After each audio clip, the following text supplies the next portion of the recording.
अस्सलाम वालेकुम नाज़रीन, उर्दू जायज़ा पर आपका मेज़बान डॉक्टर फैसल जहां। और जनाब, जनूबी पंजाब ही की नहीं बल्कि अब पाकिस्तान भर की अगर हम बात करते हैं तो वकला का एक किरदार जो है, न सिर्फ एजुकेशन के मामले में या लोगों को इंसाफ दिलाने के मामले में, बल्कि मैं कहता हूँ कि पाकिस्तान की सियासत में भी बड़ा अहम किरदार हमेशा से रहा है।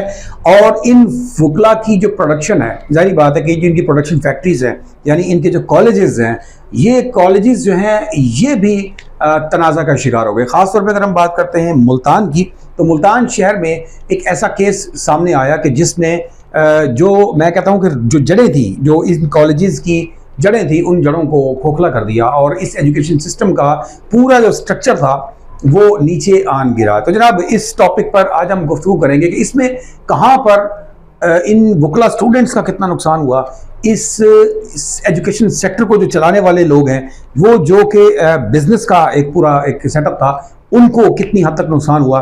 और फिर उसके बाद जनूबी पंजाब से जो वकला पैदा हो रहे थे, बल्कि वो वकला मैं कहूँगा कि पाकिस्तान भर में एक बड़ी तादाद में यहाँ से तैयार होने के बाद जो है वो जा रहे थे और खुद परफॉर्म कर रहे थे। सो जनाब, वो काम तमाम जो है वो रुक गया। वो क्यों रुका और उसके बाद इसके क्या फ़ायदे हुए, क्या नुकसान हुए, इस पर आज हम गुफ्तगू करेंगे। हमारे साथ बड़ी एक अहम शख्सियत मौजूद हैं जो कि ना सिर्फ वकील है, वकला सियासत में बड़े सरगर्म हैं, मुल्तान में एक बड़ा नाम है, और इसके अलावा मुल्तान में केम्स लॉ कॉलेज जो है वो उन्होंने बड़ा अरसा रन किया। इस वक्त जो है वो एक मैं कहूँगा कि इस वक्त मुल्तान के तमाम कॉलेजेस हैं जो वज़ीर अताब हैं। तो मैं इनसे गुफ्तगू का सिलसिला स्टार्ट करने से पहले आपको बताता हूँ, हमारे साथ मौजूद हैं एडवोकेट हाई कोर्ट मोहतरम जनाब सर मार फ़ख्र हयात हराज साहब। सो जनाब सर, अस्सलाम वालेकुम। सबसे पहले तो वेलकम। वालेकुम सलाम। Thank you very much doctor साहब, आपने मुझे इनवाइट किया और एक सेंसिटिव मैटर पे आपने मुझसे चीज़ें डिस्कस की। इस हवाले से पहले मैं ये बता दूं कि जो है ये सिर्फ मुल्तान का मसला नहीं है, ये पूरे जनूबी पंजाब का मसला है, जिसमें साहिवाल है, डेरा गाजी खां है, बुरेवाला, बिहाड़ी, अपना खानेवाल, इन सारे सिटीज़ मिलाएं जनूबी पंजाब का पूरे मसला है। ठीक। और अरसा दराज से ये कॉलेजेस चलते आ रहे हैं। इसके अंदर ला के तलबा जो हैं वो तालीम हासिल कर रहे थे, लेकिन अनफॉर्चुनेटली अचानक एक पटिशन दायर होती है पाकिस्तान बार काउंसिल की तरफ से, और उसके बाद वो कॉलेज सारे बंद हो जाते हैं। इसमें जो है कसूर जो है वो कुछ यूनिवर्सिटी का भी है, कुछ इसमें कॉलेजेस का भी थोड़ा बहुत है, और ज़्यादातर ये है कि हमारा जो मकसद है वो ये है कि तालीम को चलना चाहिए, स्टूडेंट्स की डिग्री नहीं रुकनी चाहिए, उनको आगे बढ़ने का मौका दिया जाए। सपोज आप ये देखें कि 2020 को कॉलेजेस बंद हुए हैं, सुप्रीम कोर्ट ने कोई ऐसा फैसला नहीं दिया कि कॉलेजेस को क्लोज कर दिया जाए। सुप्रीम कोर्ट ने ये कहा है कि अगर कोई कॉलेज रिक्वायरमेंट फुलफिल करता है, रिक्वायरमेंट मीट करता है, तो उसको एफिलिएट करके उसको बहाल किया जाए। लेकिन उसके बरक्स अगर हम देखें तो जो चीज़ें वर्बली चल रही हैं उसके मुताबिक यूनिवर्सिटी जो है उन कॉलेजेस को बारहा विज़िट कर चुकी है। जहाँ तक मेरे नॉलेज में है, वहाँ कुछ कॉलेजेस अगर क्राइटेरिया मीट भी करते हैं तो उनको एफिलिएट नहीं किया जा रहा। इसमें एक चीज़। दूसरा, आपने कहा कॉलेजेस की फैक्ट्रियाँ, ये एक बहुत बड़ा प्रोफेशन है, प्रोफेशन ऑफ लॉर्ड्स है, तो इस हवाले से मैं आपकी इस बात से एग्री नहीं करूँगा। तो यहाँ पे लोगों को इंसाफ दिलाने के लिए, जैसा कि हम पसमानदा इलाके में रहते हैं जनूबी पंजाब में, इसमें सिर्फ कोई लीगल एजुकेशन की महरूमी नहीं है। आप देख लें, पॉलिटिक्स के अंदर देख लें, जो हमारे इंतज़ामी अमूर हैं, लोगों की सूबे की डिमांड भी है, उस हवाले से भी पहले भी महरूमियाँ थी। एक और महरूमी जो हमारे साथ आन पड़ी है। अब देखें, इसमें मेजॉरिटी वकला के बच्चे हैं जिनको एक सस्ती एजुकेशन, एक म्यारी एजुकेशन मिल जाती थी, लेकिन वो अब उनको दस्तयाब नहीं है। अब वो उनको ला करने के लिए पिछले 4 साल 5 साल से या लाहौर जाना पड़ता है, या इस्लामाबाद जाना पड़ता है, या किसी और सिटी मूव करना पड़ता है। नहीं, आप ये समझते हैं कि ये जो कॉलेजेस इस वक्त जिनको बंद किया गया, या इस वक्त जो अपना काम नहीं कर पा रहे हैं, मुअत्तल हैं इस वक्त, तो ये तमाम जो कॉलेजेस हैं ये तमाम बेकसूर थे और इन्होंने जो है ना बड़ा अच्छा परफॉर्म कर रहे थे, प्रोफेशनली तमाम चीज़ें इनकी पूरी थी और कोई ऐसा मसला नहीं था, यानी कि ये इनके साथ ज्यादती हुई? नहीं, ऐसी बात नहीं है। कुछ कॉलेजेस उसमें थे, लेकिन उनकी सज़ा, जो कॉलेज प्रॉपर चल रहे हैं, जिनके पास प्रॉपर क्लासेस हो रही हैं, उनके पास रेगुलर अटेंडेंस हो रही है, बच्चे पढ़ रहे हैं, यूनिवर्सिटी में पोजीशनें ले रहे हैं, तो कम अज़ कम जो डेफिशिएंट कॉलेज थे उनकी वजह से सही चलने वाले कॉलेजेस को सजा ना दी जाए, उनके बच्चों को सजा ना दी जाए। अब देखिए, मैं आपको डॉक्टर साहब एक मिसाल देता हूँ। अब जिस बच्चे ने 2018 जो 19 में दाखिला लिया 5 साल प्रोग्राम में, अब 20 में उसका फर्स्ट ईयर के एग्जाम हुए, रिजल्ट नहीं आया, 2024 हो गया।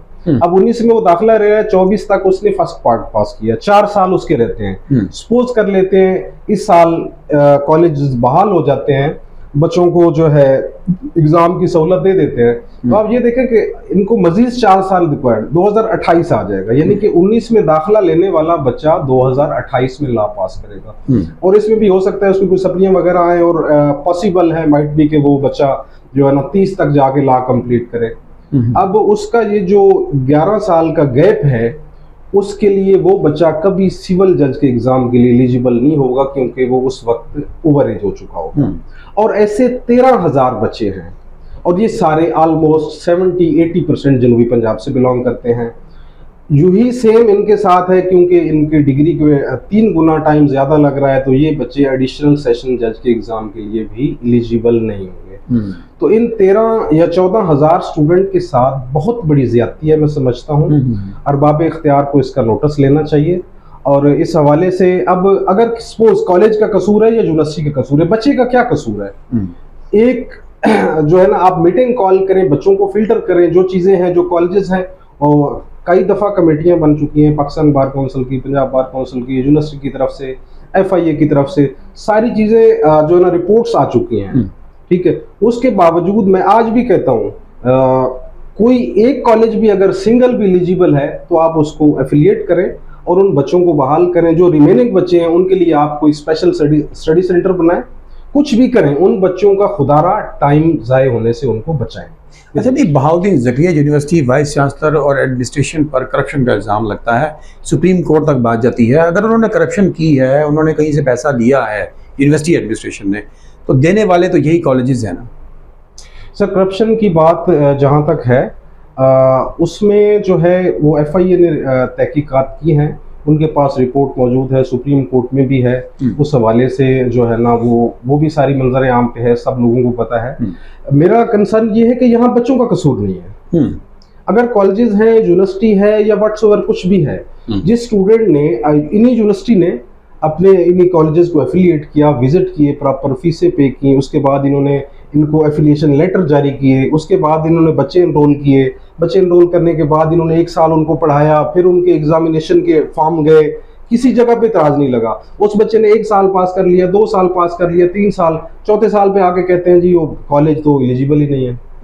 ठीक है। नहीं, इस वक्त जो स्टूडेंट्स जो हैं वो इस वक्त वेटिंग में बैठे हैं, या जिनको लिंगर ऑन किया गया, लटका दिया गया एक साइड पे, आप क्या समझते हैं उनका अभी इस वक्त क्या फ्यूचर नजर आ रहा है आपको? कहीं ये कोई मसला रिजॉल्व होने की तरफ जा रहा है, या कहाँ तक पहुंचा है? इस कॉलेजेस के लोग देखें कि इसमें काफ़ी होपलेस है, क्योंकि हर साल 2, 3, 4 विजिट होते हैं, लेकिन उसकी रिपोर्ट पब्लिक नहीं की जाती। ठीक है, वो एक ज़बानी कह के जी सुप्रीम कोर्ट के अंदर केस पेंडिंग है, अगर हाई कोर्ट के अंदर भी अगर कोई लिटिगेशन में जाया जाए तो उनको भी बता दिया जाता है कि सुप्रीम कोर्ट के अंदर केस पेंडिंग है। अब ये देख लें कि सुप्रीम कोर्ट के 3 बेंच चेंज हो चुके हैं, 4 बेंच चेंज हो चुके हैं, और इसके अलावा 3 हुकूमतें भी चेंज हो चुकी हैं। लॉ कॉलेजेस का केस वहीं खड़ा है, और इसमें जो है ना सरासर बच्चों के साथ नाइंसाफ़ी है। मैं as a advocate, as a उस्ताद ये समझता हूँ कि जो लोग इसके ज़िम्मेदार हैं वो उसके ऊपर थोड़ा सा गौर करें और इन बच्चों को इनके एग्ज़ाम करवाएं। कॉलेजेस जो हैं बहाल होने के काबिल हैं। मैं ये नहीं कहता कभी भी कि कोई ऐसा कॉलेज को एफिलिएशन दे दी जाए जो रिक्वायरमेंट फुलफिल नहीं करता, जिसमें बच्चों की प्रॉपर ग्रोथ नहीं हो सकती है, एजुकेशन सिस्टम को सही तरीके से आप नहीं लेके चल सकते, ऐसे कॉलेजेस के मैं बिल्कुल खिलाफ हूँ। लेकिन जो कॉलेज रिक्वायरमेंट फुलफिल करते हैं उनको डेफिशिएंट कॉलेजेस की सजा न दी जाए। जी अच्छा, नहीं, इसमें इन कॉलेजेस को बहाल करने के हवाले से आप कहाँ देखते हैं पंजाब बार काउंसिल को या पाकिस्तान बार काउंसिल क्या किरदार अदा करिए? वैसे तो सियासत में बड़े बड़े मामलों के ऊपर भी आवाज़ उठाते नजर आते हैं। डॉक्टर साहब, वो आप भी देखते हैं सुबह शाम जो मसाइल होते हैं, जो चीज़ें होती हैं, बैकग्राउंड स्टोरी और होती है। और इसमें देखें कि पाकिस्तान बार काउंसिल को किरदार अदा करना चाहिए। वो किरदार अदा कर सकती है क्योंकि वही पिटिशनर हैं लॉ कॉलेजेस और BZU के कॉलेजेस के अगेंस्ट। ठीक है, उनको इस चीज़ का अंदाज़ा नहीं है कि इनमें मैं आपको बताऊं 2 से 3 बच्चों ने, जो मेरे इतलात हैं, उन्होंने खुदकशी की और बाकायदा पहले लिख के कि जी हम इतने साल से बैठे हैं, हम ज़हनी मरीज़ बन चुके हैं, हमारे साथ ये मसाइल हैं, किसी बच्चे का जो है ना जो वो बाहर नहीं जा पा रहा, किसी और प्रोग्राम में दाखिला नहीं पे, ज़िंदगी स्टॉप हो गई है। तो पाकिस्तान बार काउंसिल और BZU इसके ऊपर बिल्कुल जो है ना वो इनको रीइंस्टेट कर सकती है, इनको बहाल कर सकती है, वो उनकी ही जिम्मेदारी है। और मुझे उम्मीद है कि हायर कोर्ट्स भी इसको जो है ना इसके हवाले से इनको मज़ीद इंस्ट्रक्शन देंगे कि एज सुन एज पॉसिबल जितना हो सके इनके हवाले से कोई अच्छा फैसला किया। इसमें डॉक्टर साहब एक चीज़ ये है कि जब कॉलेजेस को डीएफिलिएट किया गया था तो सेम कॉलेजेस को, कोई 40 कॉलेज थे, उन सबको उनमें से एक सेम लेटर डीएफिलिएशन का लिखा गया था कि आपकी ये डेफिशिएंसी, आपकी ये डेफिशिएंसी, आपकी ये डेफिशिएंसी है। डिटो कॉपी एक लेटर स्टीरियोटाइप बना और सबको भेज दिया। उसके अगेंस्ट हम गवर्नर के पास अपील में चले गए, उन्होंने हमारी अपील एक्सेप्ट की और कॉलेजेस को बहाल कर दिया। लेकिन उसने एक छोटी सी साथ कंडीशन लगाई कि इन कॉलेजेस को विजिट किया जाए और उसके बाद बहाल किया जाए। लेकिन वो विजिट जो है ना आज तक दोबारा हमने वहाँ पे पिटिशन फाइल की, CM दी, और उसके अलावा जो है ना वो दोबारा एक सरसरी सा एक विजिट हुआ है, लेकिन वो एक फॉर्मेलिटी के तौर पे था। उसके बाद जो हमने फिर दोबारा हाई कोर्ट के अंदर आ गए, हाई कोर्ट में हमने जो है ना पिटिशन फाइल की, बच्चों की तरफ से हुई, इदारों की तरफ से हुई। हाई कोर्ट की फाइनल जो है ना वो डायरेक्शन के बाद इन्होंने विजिट किया है, लेकिन उसकी भी अभी तक कोई आउटपुट नहीं है। एक स्टीरियोटाइप ऑर्डर बना के उन्होंने शायद कोई जमा करा दिया है, लेकिन जिससे ना कि इदारों को नुकसान।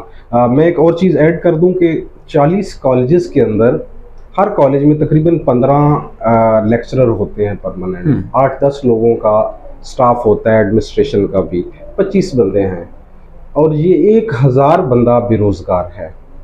और 1000 बंदे का मतलब आप समझते हैं, और अगर 13,000 स्टूडेंट हैं तो 13,000 ख़ानदान परेशान हैं। उनको हम बच्चों को ये नहीं बता सकते कि कॉलेज कब बहाल हो रहे हैं, आपके बेटा पेपर कब हो रहे हैं, ठीक है। हम तो कोचिंग प्रोवाइड करते हैं ना, हमें तो एज पर क्राइटेरिया हम चीज़ों को लेके चल रहे हैं। ये हमारे लिए सबसे बड़ा क्वेश्चन है। तो जो ही चीज़ें थी जो मैंने आपसे डिस्कस की, और हाई कोर्ट के आर्डर के बावजूद भी, गवर्नर के आर्डर के बावजूद भी, सुप्रीम कोर्ट ने भी कोई ऐसा आर्डर नहीं किया कि आप कॉलेज बंद करें।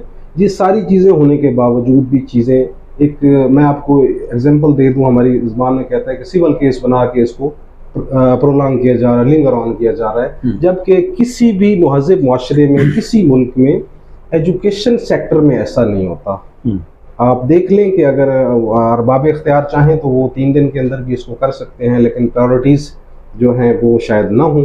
तो मैं तो उनसे रिक्वेस्ट करूँगा कि इसको एज सुन एज पॉसिबल इसके ऊपर जो एक्शन होता है वो इनको लेना चाहिए।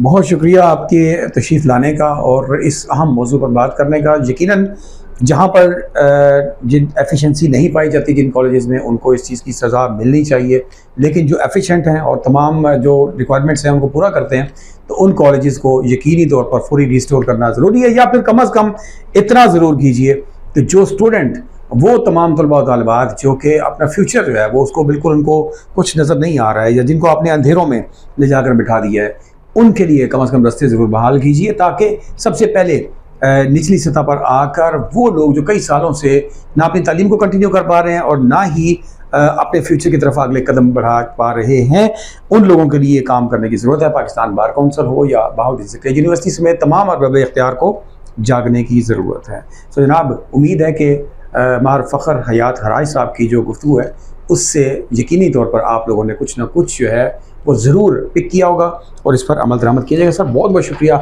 आपके तशरीफ़ लाने का और इस अहम मौज़ू पर बात करने का। अपने मेज़बान डॉक्टर फैसल जहाँ को आज के सेशन से दीजिएगा इजाज़त। अल्लाह निगहबान।